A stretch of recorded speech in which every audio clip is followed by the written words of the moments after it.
sapiens has stopped being influenced by his planet and is now influencing the geology of our world and the societal impact of that. I've got two very distinguished.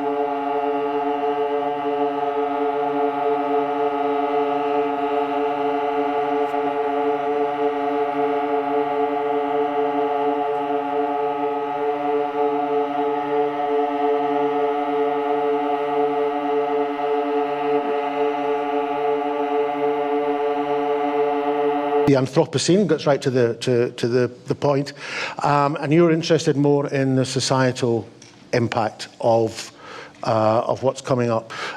So over to you. Okay, thanks very much, Robin. And as Robin said, we'll start with the rocks, which is, of course, the Earth up there, and the Earth is very old. It's really very, very old. 4,500 million years, and nobody, not even a geologist, can fit that amount of time and history and process and events into their heads. What you're looking at there is 4,500 million years, carefully, neatly tabulated and ordered by due process of committee. So it's all there, the Cambrian and the Carboniferous and the Jurassic and the Pleistocene and all of that.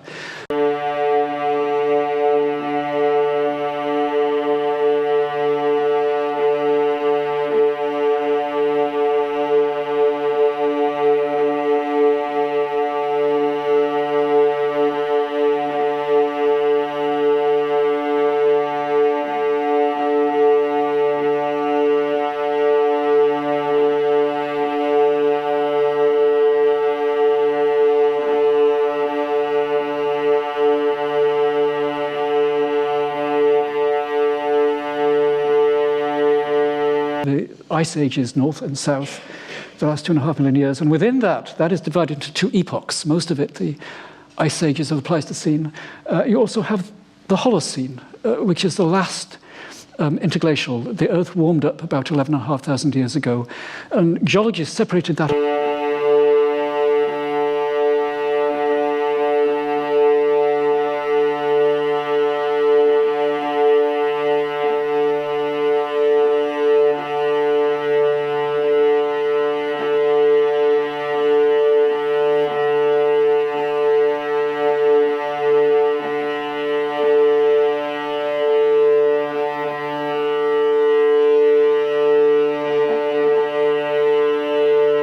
The early ancestors, if you like, of the idea.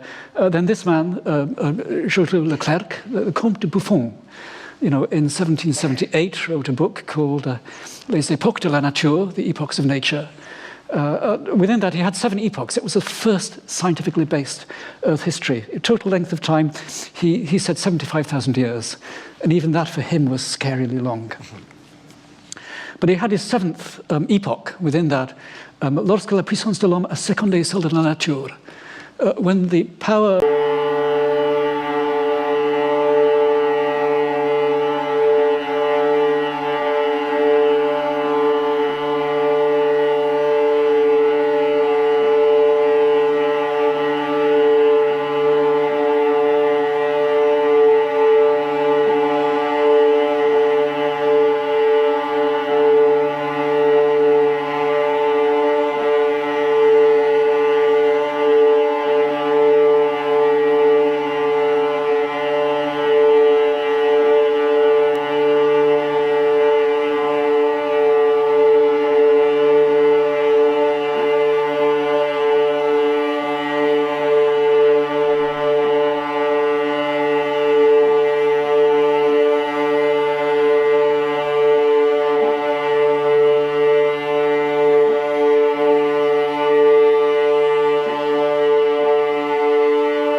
people were talking about the Holocene, and he said, stop. We're not in the Holocene, we're in the Anthropocene. And he published the term to say that, the Holocene had stopped. His hypothesis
looking at the evidence to see whether the Anthropocene could be geologically real and formally bureaucratically real as well, which is a much greater thing in geology. So, what is it? Where should it start? And people have suggested the Anthropocene might start anything from over 10,000 years ago to still be in the future. This is the current leader of the pack for the contenders. The great acceleration, the post-war boom in everything, in oil, in gas, in coal, in nuclear, in technology, in agriculture, in biological effects. So, roughly mid-20th century. So, a number of us, were born before the Anthropocene started, in that case. That is a formal definition. History, of course, goes on and is complicated. We have to find, a boundary. So what is the evidence? What is the rock evidence for the Anthropocene? Well, minerals. Humans, without realizing it, we make all kinds of new minerals. We separate out metals. Nature doesn't like doing that. Humans do that very, very well. So, for instance, we have collectively, separated out about 500 million tons of aluminium. Again, mostly since the mid-20th century. Enough to coat the whole of the USA and a bit of Canada in aluminium foil. You may or may not decide that's a good idea or not. Your ballpoint pen has probably a tip of tungsten carbide, another new mineral. And again, there are lots of these. We don't know how many. Thousands, at least. We are making a new mineral epoch, if not mineral era, in that. The total number of natural minerals is only just over 4,000, and most of those are vanishingly rare. Other ones, mineraloids, plastic. These are the greenhouses of Almeria in Spain. This is what happens to them. And they get scattered all around the world. 6 billion tons about of plastics we've made, enough to coat the whole Earth in cling film. Most of it not recycled. Minerals make rocks. And this is, again, rock, of course. The rock of all seasons, concrete, that is about 500 billion tons, enough for a kilo every square kilometre. Sorry, every square metre of the Earth's surface. And it goes in, we make lots of it. Bricks, 1 trillion bricks a year at the moment. Lots of that. And of course, rocks make strata. And we make, again, lots of strata. We make build-up strata. We make negative strata, holes in the ground. We map, geologists map the strata. My colleagues at the British Geological Survey are making maps of human-made strata. That's London, that's not. We're probably on there somewhere. We go deeper into the ground by far than any animal. I think the record is the Nile crocodile, we worked out, about 12 meters when it estivates. That gold mine there is over 3 kilometers underground in South Africa. And these are boreholes, of course, which can go again many kilometers, up to 10, I think 12 is the record, but commonly 7, 8, 9.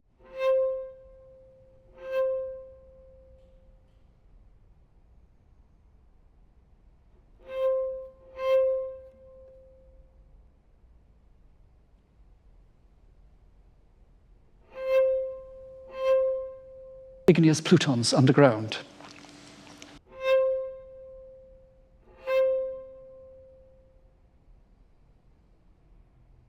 Of course, this is, and Robin and his colleagues have written much about this.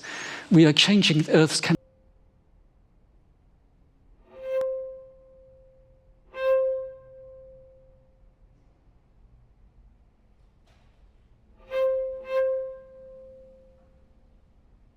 we have up there all the atmosphere we have.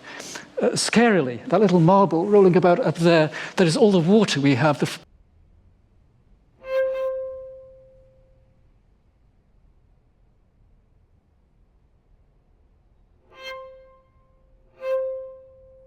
As we are doing, we know important things about past air fossil.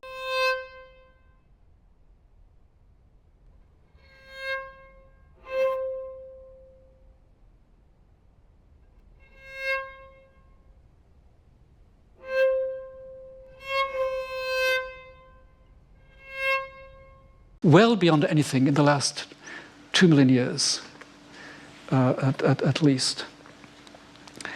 And what it's doing, and this is a little diagram, a very recent diagram, just published a couple of months ago. That red you see now, Antarctica, is a sign of water freshening because so much ice is melting. It's about somewhere between 200 and 400 billion tons of ice is melting every year. That's about 50 tons each for each of us every year. And sea level is just beginning to creep up because of that. Another thing, we've altered carbon, there's nitrogen. Again, since the mid-20th century, we have doubled the amount of reactive nitrogen at the Earth's surface. Probably the biggest change to the nitrogen cycle.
Of course, we use other fossils to give us a history of life on Earth. That is, again, you're looking, I apologize for the speed, at 500 million years of life's ups and downs, radiations and extinction events when it goes down.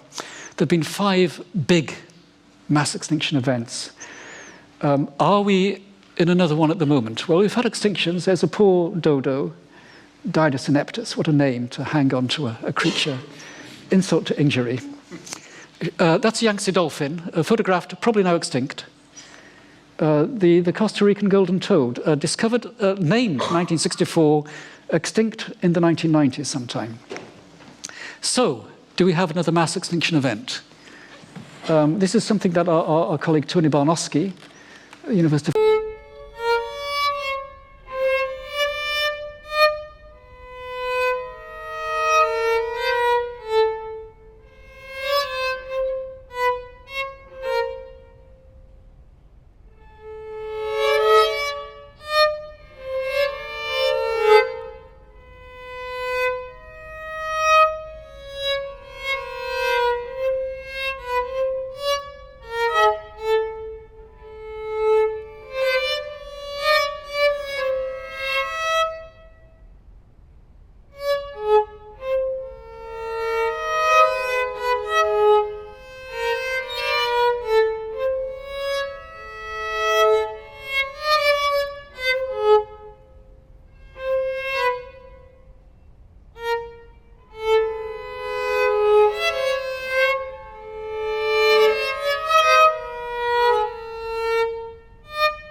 matter and energy distributed between them, we're now down to 180 species.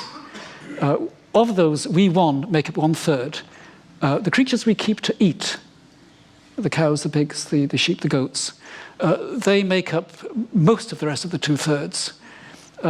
All the wild things, the rhinoceri, the cheetahs, the lions, make up less than 5%, probably less than 3%. So again, this is a quite novel departure.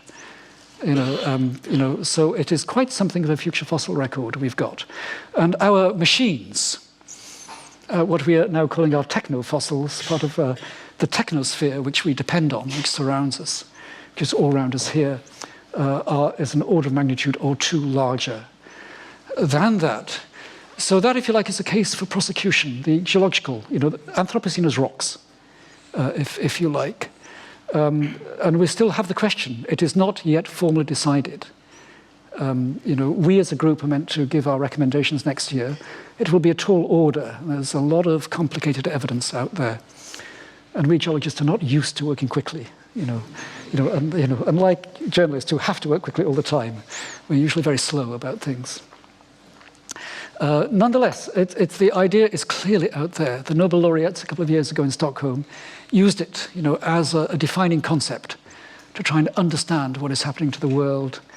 Nature did an editorial a couple of years ago again, suggesting that it is useful.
Seen as a very open concept that needs a lot of open debate and brings up so many open questions that really need us all to think about it. And not, of course, in geology, there is an authoritative voice that will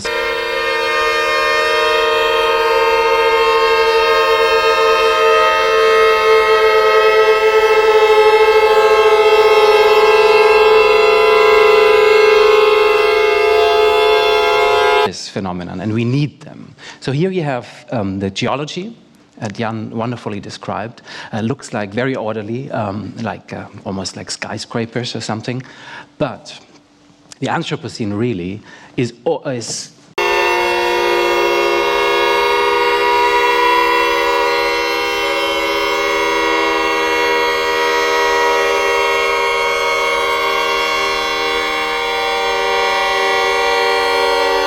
made up of a lot of factors like technology, like energy use, like values in our societies that come in, like money flows, a lot of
at the German Technology Museum about the Anthropocene. You see Paul Crutzen here on the image, and Achim Steiner, the head of the United Nations Environment Program, who opened the exhibition. So please, if you do come to Munich, visit the exhibition. It is the first in the world to really try and explore the phenomenon from many different angles. And this is one example of what is shown there. It's a hypothetical fossil of the future, a piece of plastic fossil, perhaps, that will be found by a Jan of the deep future.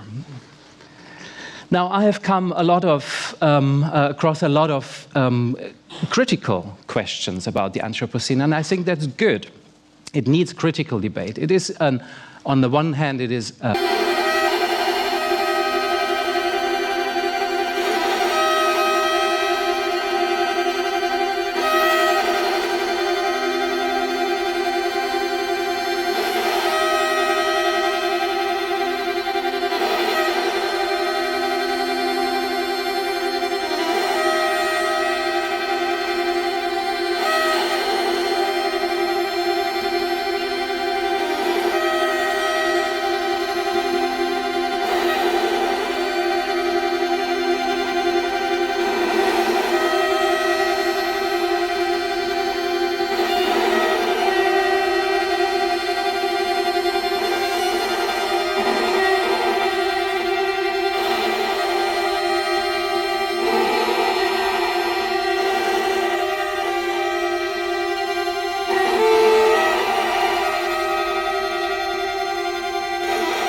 better geological record.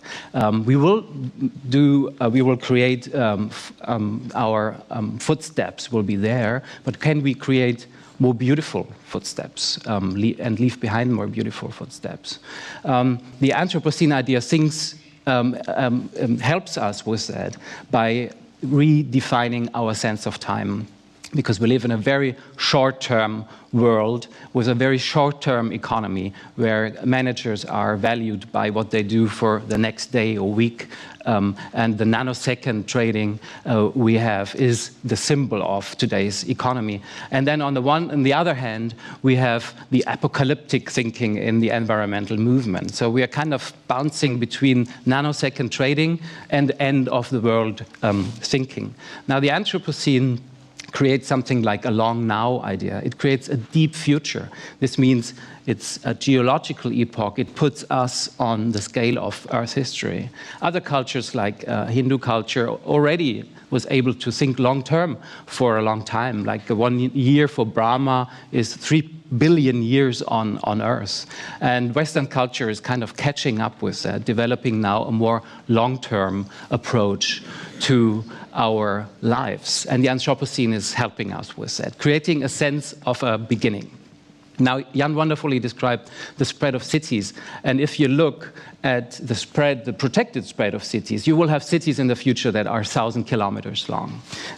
Now, this was Paris here. The cities of the future in West Africa or along the Chinese coast might be 1,000 kilometers long. So what is in that for me as an Anthropocene message is that these cities will be nature. They will act like nature because they are the dominant phenomenon around. So they will have to act like nature, or one could say they will have to think like a planet, as Marina Alberti has put it.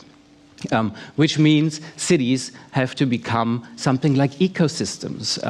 This is an impressive image, but not yet where I would like it to be. This is, I think, in Florida, and the green you see is golf courses. I'd love this to be bogs that capture the CO2 we produce, and I'd love cycling highways going through there. I'd love new wetlands being created there, wild spaces, open social spaces where kids can meet wildlife. So this is an idea for London. I don't know if you like it or not, but I think a strategy to reshape our cities in a sustainable way is important because the cities will be nature. Likewise with agriculture, we are used to extract our food from the soil. But in the future, the agricultural areas, already we have changed 75% of the planet's surface. So the agricultural areas, they are the new nature. So we have to run agriculture like a ecosystem that we can live from for a long time. You see burning rainforests here. That's where the soy gets grown that feeds the beef you eat, probably. So, and I eat. This is a big call to develop a new kind of agriculture, not like this. This is where all the nitrogen goes that Jan spoke about. It's a pig farm in the US. So in the future, we should develop genetic highways, for example, that run through our cultural landscape. And I think modern technology with GPS-driven tractors allows for that, because they can go around that. Now, the technosphere needs to become part of the biosphere and become, in a way, compostable. So today, it's kind of this Anthropocene thing that the larger the pile of rubble you leave behind, the larger you are in the historical record. Perhaps we can become a little bit more invisible in the geological record, like the negative strata you talked about, and perhaps that might be an Anthropocene signal to the future, not leaving behind plastic, but making the plastic so valuable that you don't want to throw it away, or invent new types of plastic that will dissolve in the ocean within a short time without leaving toxic chemicals around. The technosphere becoming part of the biosphere, I don't know if this is the right way. It's a military cow that's been developed in the United States. The company has just been bought by Google. So if you meet a cow like that out in the countryside, you know it's a Google cow. But perhaps it will collect environmental data in the future and be a good thing. Another Anthropocene challenge is to develop a sharing.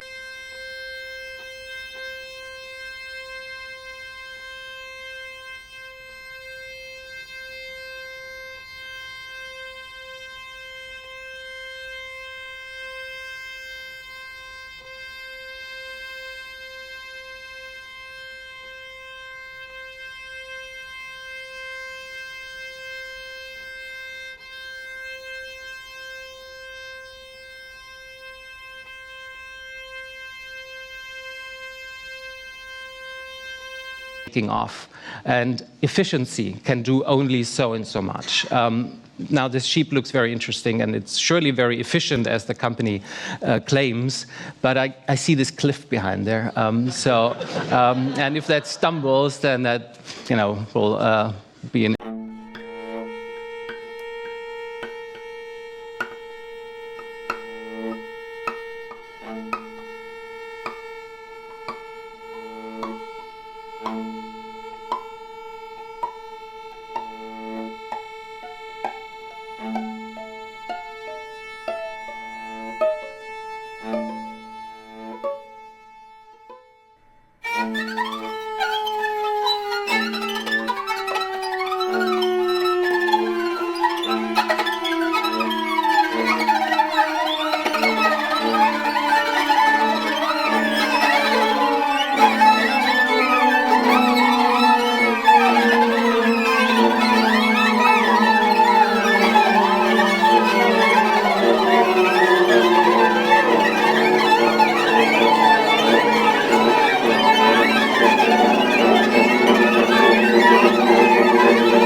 be released. This is what Craig Venter has done. His or her name is Cynthia.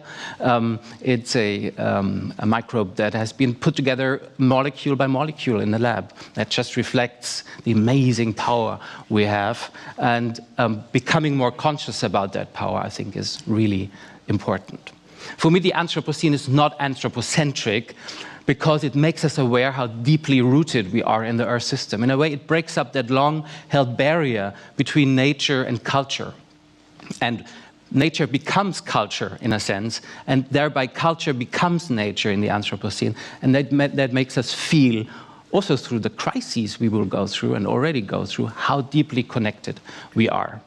So the Anthropocene is a vector not to make us more centered on ourselves, but make us more open to connect with the other life forms we share this planet.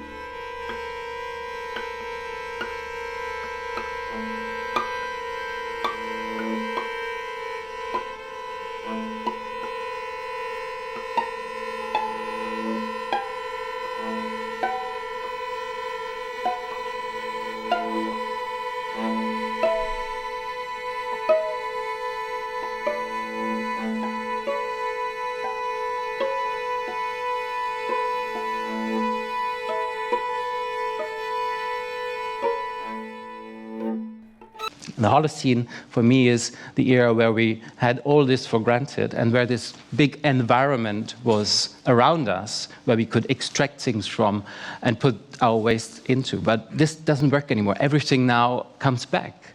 And the environment, in a sense, becomes the environment. That's what we shape. So is it really good that a living rainforest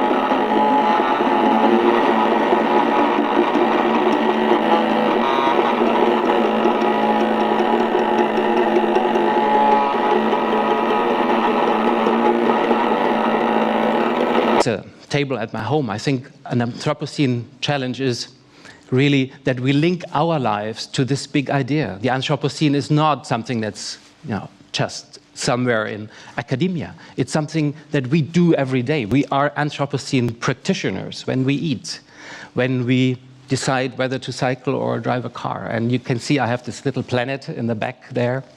It's a talking planet, so if you put a pen to it, it will tell you something about the countries or the languages.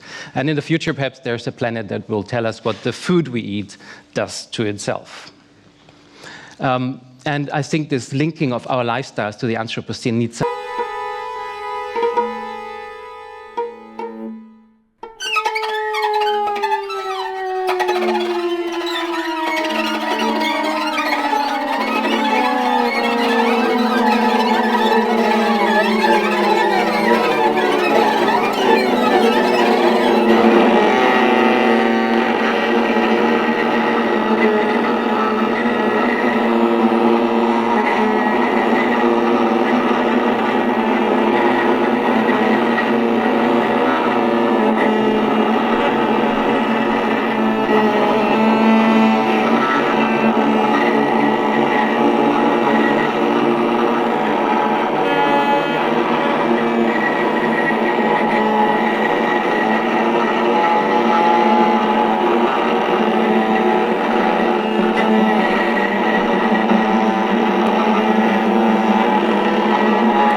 so really become part of the material cycles Jan described is really important, and to feel that.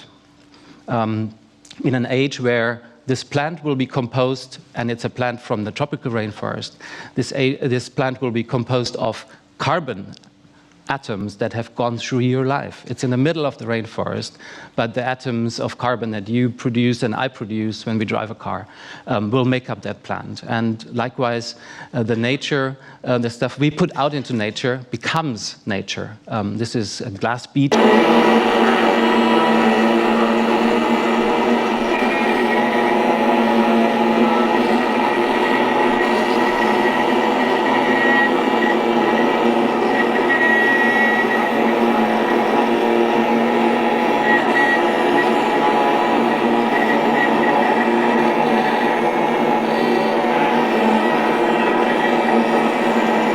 Machines that can simulate the Big Bang. We can create flowers on the level of nanometers. or something that looks like flowers. And we can send astronauts in space who then are so happy to get a tomato sent up that they tweet back how wonderful it is to have this fresh tomato up in space. So if we can do all this, I think that we can go towards a better geological record, and we can all be part of this.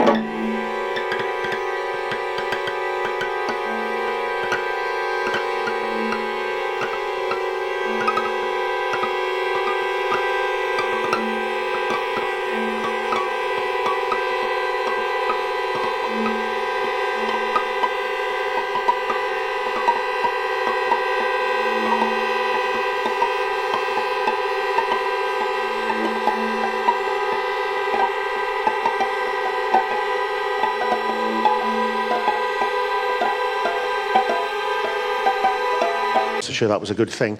It was interesting that you had a picture there of the Large Hadron Collider, which most people think is the greatest experiment on Earth, but really it's nothing compared to the experiment that we are now doing to our planet. That's really the great experiment, and all the different ways that you have described it, all the things that we're putting out there.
Over to you, and you get your shot in a second. Sure. And if anybody in the audience has got, hey, a favourite, shout them out. Yeah, it's a lovely idea, you know, and it shows, you know, it clearly is one of the, you know, the great historical turning points, you know, where the history of life went down, you know, a different trouser leg than the one.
Of mid-Wales, very rainy, very wet, very green, lots of sheep, beer so-so, I'm afraid, in that, where the rocks are about 500 million years old, 400, 500 million years old. And they represent a kind of seafloor which we don't really have on Earth today. It's a seafloor which had little oxygen. It was more or less stagnant. So the strata piled up, the layers of mud piled up year by year by year, and they're a wonderful archive. If you compare that to modern seafloors have creepy crawlies, lots of oxygen, and so they chewed through. It takes history and chews it up, literally. You know, so it puts it, you know, through if you like, a food blender. But there are one or two places on the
lower a big box. The box goes into the mud. If you're lucky, when you lift the box up, it has all the layers of mud. You can take that to a hotel room or somewhere else and pick the layers of mud apart. Yes. Well, because I would suggest that the hotel room, really, where Paul Crutzen had suggested the idea of the Anthropocene, would be a really good thing, because it's exactly what Jürgen Renn said, that the Anthropocene is a process that becomes aware of itself and that reflects upon itself. And Paul Crutzen's idea, and it was also, of course, the word was already around, Eugene Sturmer had already used it, but Paul Crutzen congenially kind of conceived it and used it there, and from there it made its history. So that would be a good thing to do. Perhaps, I mean, the glass beach, I don't know how much... And if people were taking minutes... You liked it? If people were taking minutes at that meeting, you would have the first word, the Anthropocene, actually down as a material record, geologist-like material record. Okay, so we can nail down the paper in the hotel. I don't know if the hotel manager will like that. What date was that?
Physical traces that are there in the ground. You're both very recent anyway about the Anthropocene's origins. That's a big change. That is the big change. And there are people who say the Anthropocene has started much earlier. Yes. Almost like some, I think, say, is it 5,000-6,000 years ago? Yeah. But I mean, what it really needs for something to be happening on that scale, it needs to be global, it needs to be long-term, and it needs to be measurable for a long time. So I think the effects, like rice farming 5,000 years ago, had effects on the climate through methane production, but very small ones. And so in order to be a global and long-term thing and a very powerful thing, I think it needs to start later. Yeah. I mean, if you wanted to demonstrate, I mean, the mid-20th century, what is it? Then we would have to take, I think, Christian's book here and put it like this. And this is time going from here to here. And so let's say when you can see the page is just slightly bent up here. So farming started here and it spread over thousands of years from one place to another. And the world changed very, very slowly. And then it began to go up a little bit. You know, we'd have to pick here the Industrial Revolution. But the mid-20th century, all the parameters started going up. It's a cliff. It's an environmental cliff, you know, which is why, you know, both in terms of the history and in terms of these practical markers, you know, it is turning out to be the leading candidate, you know, for that. So something around that, that simply works. You know, that we can use as a practical boundary. Well, I think you got Glasgow off the hook there. So. Well, we'd love to go back and check. Yes. I just wonder how far the Anthropocene extends, considering the fact that man's landed on the moon, we've sent probes to various planets and comets. So is it restricted purely to Earth, or is it wherever mankind has touched in the solar system?